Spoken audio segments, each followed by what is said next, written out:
Hello everyone, welcome back to my YouTube channel. Welcome back to one more blog. So present అయితే నేను అరకులో ఉన్నాను. Anniversary స్పెషల్గా నేనైతే అరకు వచ్చేసాను. లక్కీగా నేను వైజాగ్లో ఉన్నాను కాబట్టి సో నియర్ బై ప్లేసెస్ ఏమున్నాయని చెక్అవుట్ చేస్తే అరకు ఉంది. సో ప్రెజెంట్ అయితే నేను హరిత హిల్ రిసార్ట్స్లో రూమ్ అయితే బుక్ చేసేసుకున్నాము. అక్కడికి వచ్చేసాం అనమాట. సో ఇప్పుడైతే నేను ఈ వ్లాగ్లో నేను ఏమేమి ఎక్స్ప్లోర్ చేస్తానో అవన్నీ కూడా మీకు చూపించేస్తాను. సో రీసెంట్గా తెలిసిందే నాకు అరకులో కొన్ని న్యూ టూరిస్ట్ అట్రాక్షన్స్ అనేవి దొరికాయని చెప్పి ఎక్కడ చూసినా మంచి గ్రీనరీ అయితే ఉంది. I'm so excited. This vlog is going to be so wholesome. So stay tune till then. First అయితే నేను తాటిగూడ వాటర్ ఫాల్స్కి వచ్చేసాను. దీన్ని అనంతగిరి లేదా తడిమాడ వాటర్ ఫాల్స్ అని కూడా పిలుస్తారు. సో ఈ చోటుని చూస్తే ఒక్కసారిగా మనసులో ఫ్రెష్గా అయిపోతుంది అనమాట. సో ఇదైతే గోస్తాని రివర్ నుంచి ఈ వాటర్ ఫాల్స్ ఫామ్ అవుతుంది. So almost 60 to 100 feet height అయితే మనకి మల్టీ స్టెప్లో వాటర్ పడుతుంది. చుట్టూ లష్ గ్రీనరీతో సరౌండ్ అయి ఉంటుంది. చాలా అందంగా అనిపిస్తుంది అనమాట. దీని హిస్టరీ కోసం అనంతగిరి హిల్స్లో సెంచురీస్ నుంచి మంచి హెరిటేజ్ అయితే ఉంది. దీన్ని మంచి ట్రెక్కింగ్ ఎక్స్పీరియన్స్గా కూడా యూస్ చేసుకోవచ్చు. ఆల్మోస్ట్ వాటర్ ఫాల్స్ నుంచి రోడ్కి రీచ్ అవ్వడానికి 10 to 20 minutes వాక్ అయితే ఉంటుంది. మిడిల్లో పాత్లో some villages and some coffee plantations చూస్తూ మంచిగా నేచర్ని ఎంజాయ్ చేస్తూ ట్రెక్కింగ్ చేయొచ్చు.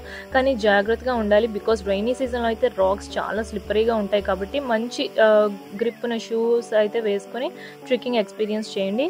So best time to visit అయితే mostly monsoons and post monsoons అయితే నేను ప్రిఫర్ చేస్తాను, బికాజ్ అప్పుడైతే వాటర్ ఫ్లో ఫుల్గా ఉంటుంది కాబట్టి చుట్టూ ఫారెస్ట్ ఏరియా కూడా లష్ గ్రీన్గా మనకి మంచిగా గ్రీనరీ కనిపిస్తుంది. సో సమ్మర్లో కూడా వెళ్ళొచ్చు, బట్ ఫ్లో అయితే తక్కువగా ఉంటుంది.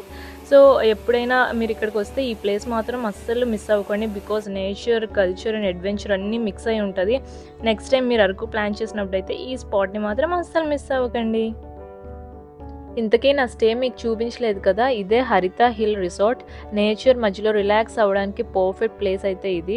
రిసార్ట్కి ఎంట్రీ అయ్యాక ఫస్ట్ మీరు చూసేది లష్ గ్రీనరీ అనమాట. మంచి కూల్ బ్రీజ్ అండ్ ఒక పీస్ఫుల్ అట్మాస్ఫియర్ అయితే ఉంటుంది. చుట్టూ హిల్స్తో ఒక వ్యూ అయితే ప్లెజెంట్ ఫీలింగ్ వస్తుంది. సో ఇదైతే AC standard room. So simple, neat and కంఫర్టబుల్గా అయితే ఉంది. దీంతో అయితే మనకు ఒక టీవీ ప్రొవైడ్ చేశారు, 1 ప్రైవేట్ బాత్రూమ్ అన్నీ అవైలబుల్గా ఉన్నాయి. సో విండో నుంచి డైరెక్ట్ వ్యాలీ వ్యూ అయితే వస్తుంది. మార్నింగ్ కాఫీ ఎంజాయ్ చేయడానికి అయితే ఇదే పర్ఫెక్ట్ అనమాట. రూమ్ అయితే బాగుంది కానీ బట్ నాకు సర్వీస్ ఎందుకో అంత సాటిస్ఫాక్టరీ అనిపించలేదు. కొంచెం డిసప్పాయింట్ అయినా, బికాజ్ కెటిల్ అక్కడ వాళ్ళు ప్రొవైడ్ చేయలేదు అండ్ స్టాఫ్ కూడా చాలా తక్కువగా ఉన్నారు. సో 5600 పే చేసి కూడా అది మినిమం ఎమ్యూనిటీస్ లేవంటే కొంచెం డిసప్పాయింట్ అనే చెప్పొచ్చు. బట్ మోర్ ఓవర్ వ్యూ కూడా చాలా బాగుంది, రూమ్ కూడా బాగుంది. స్టాఫ్ కొంచెం ఎక్కువ ఉంటే బాగుంది అనిపించింది.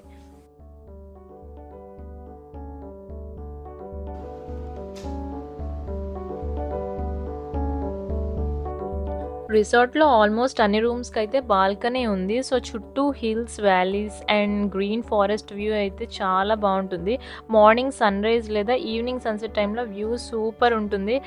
రిసార్ట్లో రెస్టారెంట్ అయితే ఉంటుంది. సో వాళ్ళు అక్కడ బ్రేక్ఫాస్ట్ కాంప్లిమెంటరీగా అయితే ప్రొవైడ్ చేస్తారు. సో పార్కింగ్ ఫెసిలిటీ కూడా బాగుంది. సింపుల్ అండ్ కంఫర్ట్, మరీ నేచర్ రెండు మనకి అన్నీ కావాలి అంటే సో ఇదైతే ప్రిఫరబుల్ ప్లేస్ అని అయితే నేను చెప్తాను. అండ్ పిల్లలు ఆడుకోవడానికి కూడా పార్క్, సమ్ ప్లే ఏరియా ఇలాంటివి కూడా బాగా ప్రొవైడ్ చేశారు. అండ్ మెయింటెనెన్స్కి వస్తే ఓకే. సో నియర్ బై అట్రాక్షన్స్కి వస్తే మనకి అన్ని దగ్గరలోనే ఉన్నాయి. ఎస్పెషల్లీ ఈ రిసార్ట్కి మాత్రం హిల్ స్టేషన్ కాబట్టి అటు సైడ్ మనకి బుర్రా కేవ్స్ అండ్ ఇట్ సైడ్ కాఫీ ప్లాంటేషన్కి మంచిగా మిడిల్లో ఉంది. సో అందుకనే ఇది మేమైతే ప్రిఫర్ చేసాము. సో ఆల్మోస్ట్ మీరు ఫ్రెండ్స్తో హ్యాంగ్ అవుట్ అవ్వడానికి లేదా ఫ్యామిలీతో వెళ్ళడానికి కూడా ఇది చాలా బాగుంది. రిసార్ట్ అయితే మంచి కంఫర్టబుల్గా ఉంది. కొంచెం స్టాఫ్ సర్వీస్ అదొక్కటే నాకు నచ్చలేదన్నమాట, అదొక్కటే మైనస్. ఇప్పుడు మన అరకు వ్యాలీలో ఒక సూపర్ సినిక్ స్పాట్ అయితే కాఫీ ట్రైల్.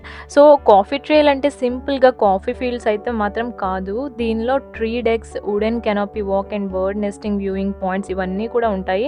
అండ్ అంతేకాదు లోకల్ కాఫీ టేస్టింగ్ పాయింట్స్ అన్నీ కలిపి ఒక మంచి నేచర్ ఎక్స్పీరియన్స్ని అయితే ఇస్తాయన్నమాట. ఇది ఒక డిఫరెంట్ ఎక్స్పీరియన్స్. ఎవరైనా ఖచ్చితంగా ఎక్స్పీరియన్స్ అయితే డెఫినెట్గా ఎంజాయ్ చేయాల్సిందే. రీసెంట్గా అయితే మన డిప్యూటీ సీఎం పవన్ కళ్యాణ్ గారు కూడా ఇదైతే ఇనాగ్రేట్ చేశారనమాట. సో ఈ వుడెన్ వుడెన్ కెనోపీ బ్రిడ్జ్ ఇవన్నీ ఈ ప్రాజెక్ట్ని ఆయన ఇనాగ్రేట్ చేశారు. సో ఎంట్రీ టికెట్ అయితే 50 రూపీస్ ఉంటుంది. సో ఎక్స్ట్రా అనమాట, మనకి tree deck or bird nest మీరు ఎక్స్పీరియన్స్ అవ్వాలనుకుంటే దానికి ఎక్స్ట్రా ఛార్జెస్ అయితే ఉంటాయి. సో బేరబుల్లే, అంత ఎక్స్పెన్సివ్ ఏం కాదు, బాగుంటుంది. ఎంట్రీకి అయితే లిటిల్ నామినల్ ఫీ అయితే ఉంటుంది. అండ్ టైమింగ్స్ అయితే ఎర్లీ మార్నింగ్ నుంచి ఈవినింగ్ వరకు అయితే ఉంటుంది. మంచి morning mist and coffee aroma అయితే చాలా స్పెషల్గా ఉంటుంది. ఇక్కడైతే మీరు కంఫర్టబుల్గా ఉండడానికి shoes, water and light jacket అయితే క్యారీ చేసుకోండి. సో కెనోపీ వాక్ కోసం చెప్పాలంటే ఇక్కడ లాంగ్ వుడెన్ బ్రిడ్జ్ మధ్యలో ట్రీస్ మధ్యలో ఉంటుందన్నమాట. మీకైతే మంచి ట్రీ టాప్లో ఉన్న ఫీలింగ్ అయితే వచ్చేస్తుంది. బ్రిడ్జ్ మీద కొన్ని wooden decks and small tree huts కూడా ఉంటాయి. అబ్బా మంచిగా ఫోటోషూట్ చేయడానికి ఆర్ ప్రీ వెడ్డింగ్ షూట్స్ కూడా ఇది చాలా చాలా బాగుంటుంది. అండ్ వన్ మోర్ థింగ్ ఏంటంటే ప్రీ వెడ్డింగ్ షూట్స్ చేసే వాళ్ళకి కూడా ఇక్కడ ఫీ ఉంటుంది. 20,000 అయితే వాళ్ళు ఛార్జ్ చేస్తున్నారు. చాలామంది చేసుకున్నారు, నేను కూడా చూసాను రీసెంట్గా. సో బ్రిడ్జ్లో స్పెషాలిటీ ఏంటంటే ట్రీ డెక్స్ అండ్ బోర్డ్నెస్ స్టైల్ ఫోటో పాయింట్స్తో డిజైన్ చేశారనమాట. సో పర్ఫెక్ట్ ఫ్రేమ్స్ అయితే మనకి వచ్చేస్తాయి అనమాట. ఎక్కడ చూసినా మీకు మంచిగా మంకీస్ అండ్ బర్డ్స్ అయితే కనిపిస్తాయి. అండ్ దట్టు మంచి కాఫీ అరోమా అయితే వస్తుంది. కాఫీ లవర్స్ ఎవరైనా ఉంటే ఇదైతే మస్ట్ విజిట్ డెస్టినేషన్ అని అయితే నేను చెప్తాను. అండ్ మనకి ఇక్కడ పెప్పర్ వైన్స్ కూడా చూపిస్తారు. సో ఇక్కడ కాఫీనే కాదు, పెప్పర్ కూడా ఇక్కడ పండిస్తారనమాట. సో అందుకే మనకి కాఫీ అండ్ పెప్పర్ చాలా ఎక్స్పెన్సివ్. సో గాయస్, ఇక్కడితో అయితే నేను ఈ వ్లాగ్ని ఎండ్ చేస్తున్నాను. నెక్స్ట్ వీక్ అయితే మరొక మంచి వ్లాగ్ రాబోతుంది. బుర్రా కేవ్స్లో మంజుమల్ బాయ్స్ స్టైల్లోని ఒక రియల్ ఇన్సిడెంట్ అయితే జరిగింది. మీకు అలాంటి అన్నోయింగ్ అండ్ ఇంట్రెస్టింగ్ ఫ్యాక్ట్స్ అయితే నేను ఆ వ్లాగ్లో అప్లోడ్ చేస్తాను. So stay tuned. అండ్ ఎవరైనా న్యూ టు మై ఛానల్ ఉంటే do hit like and subscribe, పక్కనే ఉన్న నోటిఫికేషన్ బెల్ కూడా క్లిక్ చేసేయండి. సో దట్ నేనే వీడియో అప్లోడ్ చేసినా మీకు వచ్చేస్తుంది. బాయ్.